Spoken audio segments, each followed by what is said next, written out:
आप सभी का मेरे यूट्यूब चैनल अस्पार्क सक्सेस एकेडमी में स्वागत है। और आज के वीडियो में हम लोग है ना क्लास 10 का पॉलिटिक्स है ना, और जिसमें पहला चैप्टर आपका है लोकतंत्र में सत्ता की साझेदारी। और इस चैप्टर से संबंधित एक पहले भी वीडियो बनाया गया है, ठीक है। तो जो बच्चे देखे हैं वो ठीक है, जो नहीं देखे हैं है ना, इस वीडियो के डिस्क्रिप्शन में पार्ट 1 का लिंक रहेगा, आप उसको देख करके समझ सकते हैं। और क्योंकि उस क्लास में आपको बताया था कि राजनीति शास्त्र होता क्या है ना, पॉलिटिक्स कहते किसको है, ठीक है, उसके जनक कौन थे, और इसके बारे में बताया था आपको सामाजिक विभाजन क्या होता है ना, सामाजिक विभाजन और सामाजिक विभिन्नता में अंतर क्या होता है। पिछले वीडियो में सब हो गया। तो आज जो हम लोग पढ़ना है कि आज जो हम लोग पढ़ना है उसका नाम है टॉपिक का कि जाति पर राजनीति का प्रभाव, जाति पर राजनीति का प्रभाव।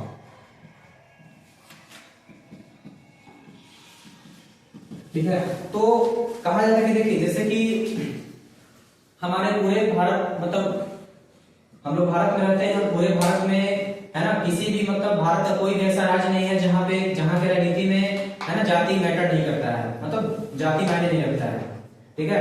क्योंकि कहा जाता है कि सामाजिक न्याय हो, राजनीतिक न्याय हो या आर्थिक न्याय हो, सभी तरह के न्याय में जाति बहुत ज्यादा प्रभावी होता है ना। और भारतीय राजनीति को अगर हम गौर से देखें तो है ना कोई ऐसा साल नहीं है कि जिसमें किसी भी चुनाव में जाति महत्वपूर्ण भूमिका नहीं निभाया है। तो इसलिए कहा जाता है कि जो 70 के दशक से लेकर के जितने भी कवि हैं, लेखक हैं, उस समय के सब लोगों ने राजनीति में एक ही बात बताया कि यहाँ की जो राजनीति है, बिहार हो या पूरे भारत का बात करें तो देश की हमारे देश की राजनीति में जाति बहुत महत्वपूर्ण भूमिका निभाता है। और हम लोग चाह करके भी समाज से जाति को अलग नहीं कर सकते हैं, है ना। जाति धर्म समाज का आधार होता है, लेकिन उसके आधार पर जब हम विभाजन का स्वरूप बना लेते हैं, जब किसी भी कोई भी धर्म जब अपने धर्म से ऊपर उठ करके अन्य धर्मों से ऊंचा मानने लगता है, तब जाकर हमारे समाज में विभाजन का दौर शुरू हो जाता है, ठीक है। और कई तरह के सांप्रदायिक दंगा भी होने लगता है। तो आज आपको यही जानना है कि राजनीति में जाति कैसे प्रभावी होता है ना, इसका इतिहास क्या है। कई कालों से जिसे जानते हैं हम लोग कि शुरू का इतिहास देखें राजनीति का, है ना, तो कोई ऐसा साल नहीं, कोई ऐसा चुनाव नहीं है जिस चुनाव में राजनीति महत्वपूर्ण भूमिका निभाया है। तो 70 के दशक अगर हम बात करें, ठीक है ना, तो संपूर्ण भारत का जो सामाजिक संरचना है, ठीक है ना, वह इसी ओर आकृष्ट करता है जो दलितों का जो राजनीति है। हमारे समाज में दो वर्ग है, दलित और स्वर्ण, है ना, दलित और स्वर्ण। दलित जो होते हैं, देखिए दलित जो होते हैं आमतौर पे गरीब होते हैं, है ना। दलित किसको कहा जाता है? गरीब, वह अधिकारों से वंचित कर सकते हैं इनको, यानी ये तो एक तो ही गरीब होते हैं, और दूसरी बात कि इनको अधिकारों से वंचित रखा जाता है, उनको कहते हैं दलित, यानी समाज का पिछड़ा वर्ग, जिनका संख्या कम हो, ठीक है, जिनका अधिक शोषण होता है, उन्हें हम दलित कहते हैं। एक होता है आपका स्वर्ण, जो समाज के प्रतिष्ठित वर्ग होते हैं, है ना, साधारण भाषा में कह सकते हैं अमीर या अधिकारों से विभूषित, ठीक है। तो हम 70 के दशक अगर हम बात करें तो हमारे देश का जो राजनीति है वह दलित और स्वर्णों के बीच में झूलता रहा है, क्योंकि दलित आमतौर पर गरीब होते हैं, अधिकारों से वंचित होते हैं, इस कारण से उनको कोई किसी भी तरह का अधिकार होता नहीं है। लेकिन स्वर्ण आमतौर पर शुरू से ही उनका पूरे समाज में एक तरीके कह सकते हैं, है ना, महत्वपूर्ण भूमिका निभाते हैं लोग, है ना। राजनीति में किसी को माने ही नहीं देते दलित लोगों को, जिनका संख्या कम होता है, उनके साथ शोषण होता है, ठीक है। लेकिन 90 दशक के अगर हम उपरांत देखें 1967, अगर हम 70 का देखें तो बता दिए कि दलित और स्वर्ण के बीच में झूल रहा है ना। लेकिन अगर हम 90 दशक का भी देखें तो पिछड़े जातियों का वर्चस्व अब धीरे धीरे जो है 90 के दशक जैसे ही आया हमारे देश में, है ना, तो दलित लोग भी राजनीति में आना शुरू कर दिए, दलित लोग भी अपनी मांगों को सरकार के सामने उठाना शुरू कर दिए, है ना। और आज देखिए हमारे देश की राजनीति, है ना, कि लगभग हर जाति के लोग राजनीति में महत्वपूर्ण भूमिका निभा रहे हैं, चाहे हमारे देश में या हमारे राज्य में कितनी भी पार्टियां हो, है ना। हर पार्टी में कई अलग अलग कास्ट यानी कई अलग अलग जाति के लोग शामिल हैं। तो अगर हम अपने देश की राजनीति का तुलना 70 के दशक का करें और 90 के दशक करें तो आपको बहुत बड़ा फर्क मिलेगा। 70 के दशक में दलित वर्ग बहुत कम थे उसमें किसी पार्टी में, लेकिन है ना ये 90 का दशक देखिए, है ना, तो सब जगह लगभग जागृति और धारणा आ गया है, सभी लोगों में जागरूकता आ गया है, सोच आ गया है, सब लोग का सोच बदल रहा है धीरे, जो कि सही है ना। लोकतंत्र है तो लोकतंत्र में होना भी चाहिए। तो भारतीय राजनीति की अगर हम इस पे विचार करें, दलित और पिछड़े, जो दलित हैं पिछड़े हैं, है ना, उनका प्रभाव, उनका संघर्ष बहुत ज्यादा रहा है, ठीक है। आधुनिक वर्षों में दलितों और महादलितों के बीच में मतलब सरकार झुक रहा है, मतलब दलित भी अपना पक्ष रखना चाहते हैं, महादलित भी रखना चाहते हैं, ठीक है ना। तो लगभग कहा जाता है कि भारत नहीं, देखिए मतलब भारत का ही राजनीति नहीं बल्कि पूरे विश्व का जो राजनीति है वो जाति के प्रभाव से, मतलब जाति से प्रभावित होता है, ठीक है। तो राजनीतिक दल होता क्या है ना कि राजनीतिक दल जो होते हैं अपने हिसाब से राजनीति छाप छोड़ते हैं, मतलब वो अपने वोटों के चक्कर में, है ना, राजनीति ऐसा करते हैं कि जिसका जाति ज्यादा वहां उसी का उम्मीदवार खड़ा करते हैं, है ना। तो सब पॉलिटिक्स है। इस तरह से कहा जाता है कि सामाजिक विभाजन जो है राजनीतिक विभाजन बन जाता है ना। जैसे मान के चलिए सामाजिक विभाजन पिछले क्लास में बताया था आपको कि सामाजिक विभाजन का आधार सिर्फ धर्म, लिंग, जाति नहीं होता है, भाषा भी होता है, क्षेत्र भी बताया था आपको, है ना। सामाजिक विभाजन कोई जन्म आधारित नहीं होता है, जन्म के आधार पर तो बहुत सारे व्यक्ति अलग अलग प्रभाव के हैं, कोई मतलब महिला है तो कोई पुरुष है, तो कोई काला है, गोरा है, लंबा है, नाटा है ना, कोई मतलब अंधा है, तो कोई मतलब बहुत तरह का अपंग है किसी चीज से। तो सामाजिक विभाजन हम जन्म आधारित नहीं मान सकते हैं, है ना। लेकिन अगर हम बताए थे आपको सामाजिक विभाजन सामाजिक विभिन्नता में दोनों में अंतर है ना। सामाजिक विभाजन तो बहुत सारा है, समाज का विभाजन अगर हम करें तो बहुत आधारों पे कर सकते हैं, लेकिन अगर हम बात करें, देखिए जैसे है ना विभिन्नताएं बहुत ज्यादा मौजूद है, उसी आधार पर विभाजन करते हैं। लेकिन अगर हम राजनीति का बात करें, है ना, तो कहा जाता है कि जब सामाजिक विभाजन है ना राजनीति के आधार पर होने लगता है, यानी कहने का मतलब है कि राजनीतिक दल जब समाज का विभाजन करने लगते हैं तो इसे राजनीतिक विभाजन भी कर सकते हैं, है ना। यानी कि पॉलिटिक्स यानी राजनीति के चक्कर में दो समाजों का बंटवारा कर देना, है ना, एक गांव को तोड़ देना, है ना, एक राज्य को कई भागों में बांट देना, उस मतलब राजनीतिक विभाजन है, ठीक है। तो अगर हम विभिन्न तत्वों के बीच में देखें, मतलब लगभग एक उदाहरण लीजिए, जैसे अभी बताया था पिछले क्लास में आपको उत्तरी आयरलैंड का, है ना, ग्रेट ब्रिटेन का एक हिस्सा, मतलब जहाँ पे प्रोटेस्टेंट और कैथोलिक का दोनों के बीच में संघर्ष था, ठीक है। तो लगभग यही कहा जाता है कि उनका मान भी कैथोलिक लोगों का, मतलब कैथोलिक लोगों का मान था कि उनका संख्या बहुत ज्यादा कम था, 44% उनका संख्या था, जबकि प्रोटेस्टेंट 53% थे। तो जिनका संख्या ज्यादा है उनका अधिकार तो ज्यादा होगा ही होगा। लेकिन कैथोलिक लोग भी अपने आंदोलन के द्वारा सरकार को अपने सामने, मतलब एक तरीके से सरकार को झुका दिए, है ना, और अपने मांगों को सरकार के सामने रखे। तो इस तरीके से कह सकते हैं कि राजनीति में अभी के जो वर्तमान राजनीति चल रहा है, तो अभी कोई वर्ग कमजोर नहीं है ना, कि हर वर्ग आंदोलन के जरिए, चूंकि हमारे देश में लोकतंत्र है, तो कोई भी मतलब वर्ग आंदोलन के जरिए सरकार के सामने अपनी मांगों को रख सकता है ना। हर व्यक्ति की मतलब हर व्यक्ति को अधिकार मिला हुआ है ना, कि आप अपनी बातों को आंदोलन के जरिए सरकार तक पहुंचा सकते हैं, है ना, यानी शांतिपूर्ण तरीके से। तो आज देखिए लगभग बताया आपको आयरलैंड का कहानी अभी, है ना, कि प्रोटेस्टेंट और कैथोलिक दोनों में लगभग वहां पे तनाव का स्थिति था। तो 1998 में मतलब वहां पे ब्रिटेन में समझौता भी होता है और दोनों को बराबर का अधिकार मिल जाता है, मतलब हिंसा का आंदोलन बंद हो गया, बहुत सारा हिंसा का आंदोलन हुआ था वहां पे। तो दुनिया का जो अधिकतर देश है किसी न किसी तरह सामाजिक विभाजन वहां पे है, सिर्फ भारत में नहीं बल्कि मैंने पूरे विश्व के राजनीति में मतलब ये सब चीज देखने के लिए मिलता है, ठीक है। तो ऐसे विभाजन जो होते हैं, है ना, लगभग कहा जाता है कि मतलब लोकतंत्र में राजनीतिक दलों के लिए सामाजिक विभाजन का बात करना, है ना, और विभिन्न समूहों से अलग अलग वादे करना। जैसे देखते हैं कि मतलब जब चुनाव का समय आता है ना, तो मतलब जो पार्टी के लोग होते हैं, है ना, पार्टी के लोग अलग अलग समूहों से अलग तरह का वादे करते चलते हैं, है ना, विभिन्न समुदायों को उचित प्रतिनिधित्व देने का प्रयास करते हैं, राजनीति में मौका देने का प्रयास करते हैं, क्योंकि अगर वैसा करेंगे नहीं तो जनता उसे स्वीकार नहीं करेगा, है ना। तो लोकतंत्र में, है ना, राजनीतिक विभाजन भी होता है ना, वे समझ चुके हैं कैसे, क्योंकि अगर लोकतंत्र में राजनीति अगर मान के चलिए जनता को उचित प्रतिनिधित्व ना मिले, जनता की बातों को ना सुना जाए, है ना, सरकार अगर जनता के सामने जाकर वादा नहीं करेगा तो मतलब जनता किस आधार पर वोट देगा या किस आधार पर चुनेगा, ठीक है ना। तो इसलिए कहा जाता है कि मतलब राजनीतिक दलों को जनता की मांगों को पूरा करने के लिए, जनता की जरूरतों को पूरा करने के लिए, है ना, उनको नीतियां बनाना पड़ता है, उनको कार्यक्रम तैयार करना पड़ता है और भी बहुत सारा काम करना पड़ता है। तो इस तरीके से हमारे देश की राजनीति में जो जाति है बहुत ज्यादा प्रभावी भूमिका निभाता है, यानी कि जाति के आधार पर भी समाज का विभाजन हो सकता है, ठीक है ना। तो अब देखिएगा जैसे आपको एक हमारे समाज में जो सामाजिक विभाजन के जो है 3 निर्धारक तत्व हैं, कहने का मतलब है आपको पढ़ना है सामाजिक विभाजन के निर्धारक तत्व। सामाजिक विभाजन के निर्धारक तत्व, तो सामाजिक विभाजन के जो निर्धारक तत्व होते हैं वो 3 होते हैं। निर्धारक तत्व कितने होते हैं? 3 तत्व होते हैं जिससे हमारे समाज के विभाजन मतलब निर्धारित होता है। जैसे पहला देखिए, जैसे हर व्यक्ति का मतलब पहचान अलग अलग स्तर पे अलग तरीके का होता है। जैसे हम लोग भारत में पूरे भारतवासी पहले तो हम लोग भारतीय नागरिक हैं, है ना, चाहे किसी भी राज्य के हो, है ना। हम लोग का एकल नागरिकता क्या है कि हम सभी सभी लोग क्या है, भारतवासी हैं।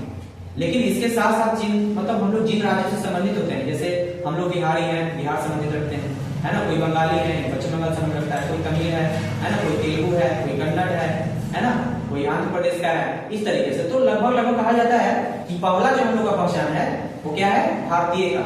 एक उपराष्ट्रीय पहचान भी होता है जो राज्य का होता है, और एक स्थानीय पहचान भी अपने गांव का, है ना, जिले का, एक तरीके से कर सकते हैं। तो लगभग एक आदमी के 3 तरीके के पहचान है, ठीक है। लेकिन जब यही पहचान, मतलब कहने का मतलब है जो राष्ट्रीय चेतना हो गया, उपराष्ट्रीय चेतना हो गया, स्थानीय चेतना हो गया, ये तीनों जो सोच है, राष्ट्रीय चेतना का मतलब हम लोग सबसे पहले राष्ट्रीय है यानी भारतीय है, उपराष्ट्रीय का मतलब हम लोग कोई बिहारी है, कोई बंगाली है, कोई तमिल है, कोई तेलुगु है, स्थानीय का मतलब समझ रहे हैं कोई किस जिला का है ना, कोई दूसरे जिला का, कोई दूसरे जगह का है। तो लगभग कहा जाता है कि लगभग 3 चेतना होता है। लेकिन जब इन्हीं चेतनाओं में से कोई भी एक, जब मतलब बहुत सारी चेतनाओं से ऊपर उठने लगता है, तो समझिए समाज का विभाजन हो जाता है ना, समाज विभाजन का दिशा तय कर देगा। जैसे अब कोई बिहारी सोच ले या बंगाली सोच ले, तमिल वाले सोच ले, नहीं हम लोग सिर्फ तमिल के हैं तो सिर्फ तमिल वाले ही तमिलनाडु में रहेंगे, तो है ना, वहां पे दंगा फसाद होना शुरू हो जाएगा, सांप्रदायिक दंगे होने शुरू हो जाएंगे और समाज का विभाजन हो जाएगा। तो इन सभी चीजों से बचने का एक ही उपाय है कि सबसे पहले लोगों को शिक्षित करना जरूरी है ना, क्योंकि सब लोगों को समझाना जरूरी है कि हम सभी लोग क्या है, भारतवासी हैं, और भारतवासी हैं तो भारत पूरे भारतीयों का है, ना कि तमिल का, ना बिहारी का, ना बंगाली का, ना तेलुगु वालों का, बल्कि पूरे भारतवासी का ही भारत है, ठीक है। तो सबसे पहला तत्व क्या हो गया कि एक व्यक्ति के कई पहचान होते हैं, राष्ट्रीय चेतना भी होता है, उपराष्ट्रीय चेतना भी होता है, और है ना, स्थानीय चेतना भी होता है। दूसरा तत्व होता है कि जो दूसरा तत्व आपका है, पहला तत्व समझ गए, दूसरा तत्व होता है कि कोई भी समुदाय या क्षेत्र विशेष की मांगों को, है ना, राजनीतिक दल कैसे उठा रहे हैं। जैसे आइए बताएं कि राजनीतिक दल जो है लगभग राजनीति में जनता की मांगों को पूरा करते हैं, जनता की मांगों को पूरा करने के लिए नीतियां तैयार करते हैं, कार्यक्रम तैयार करते हैं, ठीक है ना। तो ये भी मैटर करता है कि कोई राजनीतिक दल अपने क्षेत्र की मांगों को यानी अपने क्षेत्र की जनता की मांगों को किस लेवल पे यानी किस स्तर पे उठा रहा है ना, वहां की जनता की बातों को सुना जा रहा है कि नहीं सुना जा रहा है ना। अगर नहीं सुना जाएगा तो हो सकता है वहां पे मतलब कहने का मतलब लोग अपने नेता चुनने के लिए दंगा प्रसाद करना शुरू कर दे, है ना। अगर कोई नेता अपने जाति का सिर्फ सोचे तो भी दिक्कत है, यानी कि एक नेता मतलब जो एक नेता होते हैं उनको पूरे अपने क्षेत्र के बारे में सोचना होता है, पूरे देश या राज्य के बारे में सोचना होता है, ठीक है। तो ये भी मैटर करता है कि कोई राजनीतिक दल अपने क्षेत्र के जनता की बातों को किस तरीके से उठा रहा है, किस तरीके से उसको अमल में ला रहा है, ठीक है। तो अगर ऐसा नहीं करते हैं तो लगभग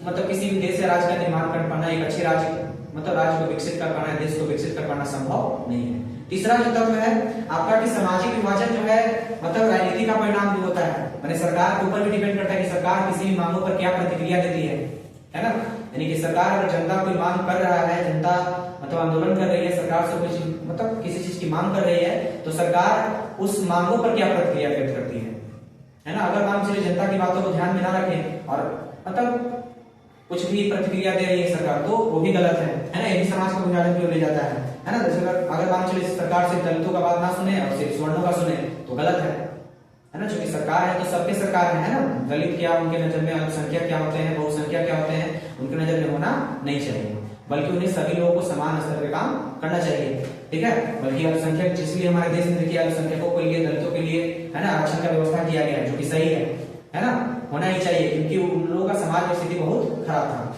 तो सामाजिक विभाजन का परिणाम राजनीतिक दल पर निर्भर करता है, तो जनता की मांग किस तरीके से उठा रहे हैं, कौन सी मांग पे किस तरह का प्रतिक्रिया दे रहे हैं, ठीक है।